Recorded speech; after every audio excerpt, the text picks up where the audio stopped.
മഹാദേവന്റെ അനുഗ്രഹം എല്ലാ ഭക്തരിലും നിറയട്ടെ.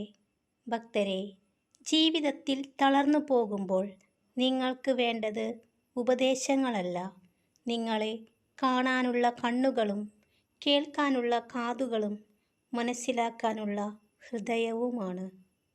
മറ്റുള്ളവരുടെ നാവിൽ നിന്ന് ഒരാളെയും അറിയാൻ ശ്രമിക്കരുത്.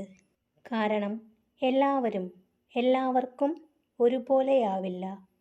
ദുഃഖത്തിനുള്ള പരിഹാരം ദുഃഖിച്ചിരിക്കലല്ല, പുതിയ സന്തോഷങ്ങൾ കണ്ടെത്തലാണ്. നിങ്ങൾ ചിലരെയൊക്കെ വിശ്വസിക്കാൻ ശ്രമിക്കുമ്പോൾ വിശ്വസിക്കാൻ കൊള്ളില്ലെന്ന് ചില സമയങ്ങളിൽ അവർ തന്നെ മനസ്സിലാക്കിത്തരും.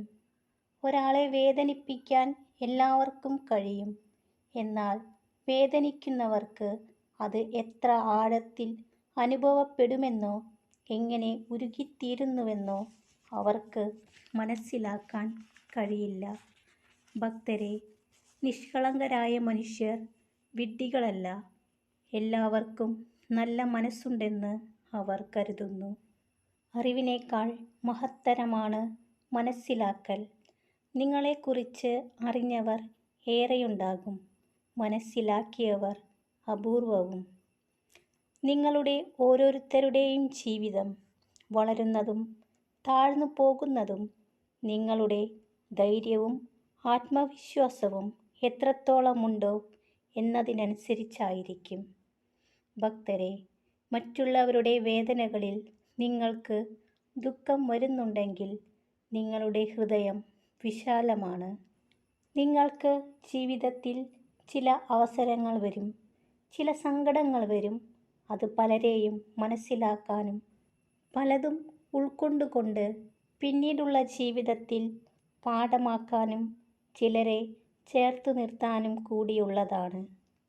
വലിച്ചെറിഞ്ഞവരിലേക്ക് വീണ്ടും കയറിച്ചെല്ലാതിരിക്കുക.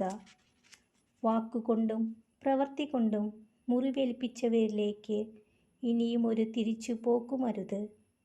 അവഗണിക്കപ്പെടുന്നതും അവഹേളിക്കപ്പെടുന്നതും നിങ്ങളുടെ സ്നേഹത്തിന് വിലയില്ലാത്തിടത്താണ്. സന്തോഷവും ദുഃഖവും മാറിവരുന്ന ഒരു ചക്രമാണ് ജീവിതം.